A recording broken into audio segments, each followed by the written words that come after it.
साईं मुंहिंजा वफ़ा शाहिद हुसैन मिठाणी खोसो ऐं वफ़ा ज़ाहिद हुसैन मिठाणी खोसे जो सुहिणो इंतख़ाब आहे हफ़ीज़ चांडे जी शाइरी।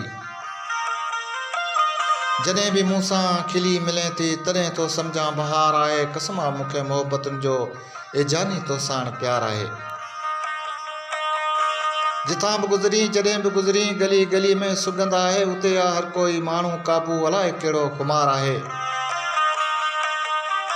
लिकाए आंदा हुई सभिनि खां मिठा मिठा रोट मुंहिंजे ख़ातिर, मिठो सुरीलो को गीत ॻायां अनोखो दिलि खे करार आहे। जॾहिं बि मूं सां खिली मिले थी तॾहिं तो सम्झां बहार आहे, कसम आहे मूंखे मोहबतुनि जो ए जानी तो साण प्यार आहे। हफ़ीज़ तुंहिंजो हुयो हमेशह हमेशह तुंहिंजो ई रहणो आहे। हफ़ीज़ तुंहिंजो हुयो हमेशह हमेशह तुंहिंजो ई रहणो आहे। ॿ टहक ॾे तूं हयाती घोरे निसार थियण लाइ तयारु आहे। जॾहिं बि मूं सां खिली मिले थी तॾहिं तो सम्झां बहार आहे, कसम आहे मूंखे मोहबतुनि जो ए जानी तो साण प्यार आहे।